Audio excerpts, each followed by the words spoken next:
Il se prépare pour le... Par Axel Ramonet et Aurore Assau. Aurore Assau, bonsoir. Bonsoir. Apnéiste et donc co-réalisatrice de ce film magnifique qu'on vient de voir. Et Christian Charras, bonsoir. Bonsoir. Bienvenue sur le plateau des grands formats du sport. Ancien recordman du monde, c'est ça? C'est ça, voilà. Alors, mais dans une certaine catégorie, parce qu'il y a plein de catégories, vous allez nous expliquer ça. Oui, on va voir ça après. Vous, c'était en poids constant sans palme. Sans palme, c'est voilà. ça. Vous étiez allé à 40 mètres, c'est ça? Voilà, en 2003. Et puis ensuite, j'étais en palme en 2005.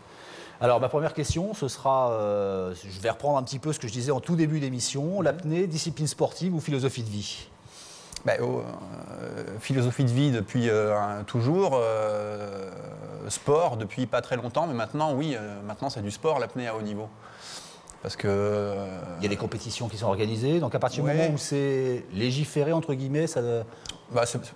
sportif, de sport dans le sens où aujourd'hui, l'entraînement qu'on doit mettre en place pour arriver aux profondeurs qu'on atteint aujourd'hui, c'est du sport. Je veux dire, aujourd'hui, les apnéistes de haut niveau, c'est des sportifs de haut niveau, quoi.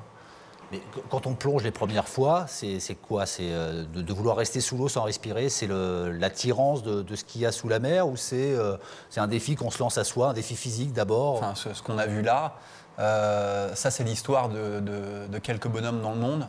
Mais l'apnée, c'est pas ça. L'apnée, c'est...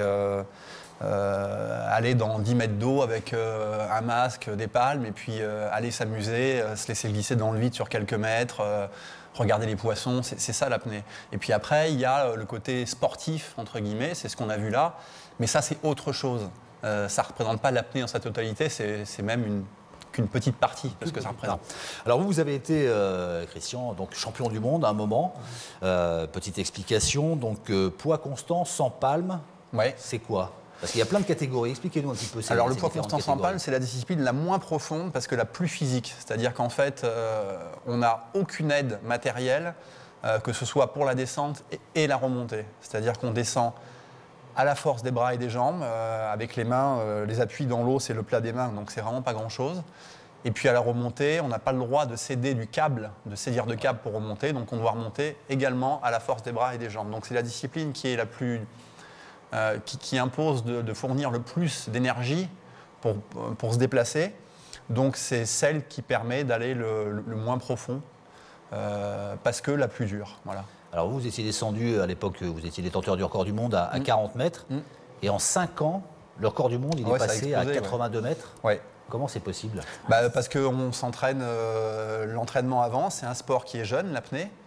Et voilà, comme c'est un sport jeune, c'est vrai que ça avance très vite, les techniques d'entraînement se développent, et puis il y a de plus en plus de pratiquants aussi à haut niveau.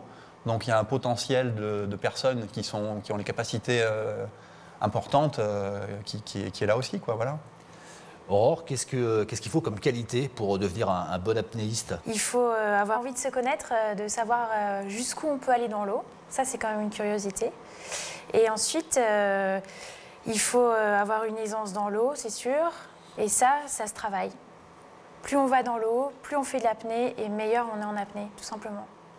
Pour revenir à la compétition, est-ce qu'on a besoin d'autres compétiteurs pour tenter de battre des records, ou en fait on peut se lancer un défi à soi-même pour justement aller le plus loin possible? Tout est possible. Bon, après, ça dépend de la manière dont on veut le faire.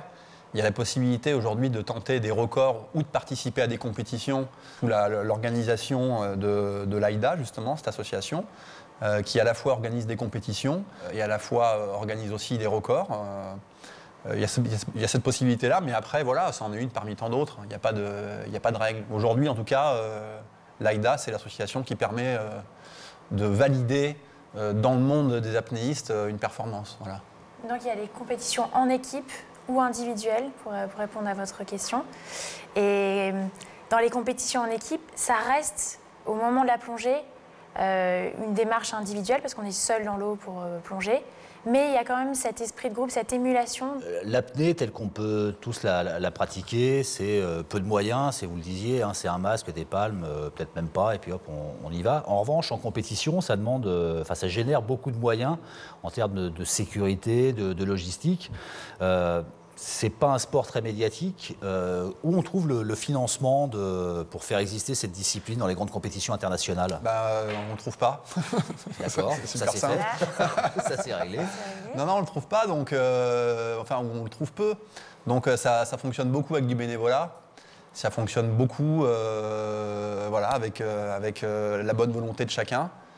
Et puis il y a un petit peu de financement quand même aujourd'hui. Après, il y a des sponsors qui s'investissent, mais c'est vrai que c'est limité. Cette année, pour l'équipe de France, il y a un sponsor qui semble vouloir s'investir, donc ça c'est super. Mais c'est pas facile. Et en plus, ce qui est en balance par rapport à ça, c'est la sécurité. Donc on ne peut pas non plus se dire c'est pas grave, on s'en fout, on fait ça comme ça, par-dessus la tête. Donc ça demande beaucoup d'investissement de la part de beaucoup de gens. Voilà. Est-ce qu'on peut vivre de l'apnée aujourd'hui? Oui, on peut vivre de l'apnée, mais il y en a très peu dans le monde. Moi, je pense qu'aujourd'hui, il y en a une dizaine dans le monde qui vivent de ça. Ils ne doivent pas en vivre. Enfin, je veux dire, on ne devient pas milliardaire avec ça, quoi. Sinon, il faut faire autre chose, quoi.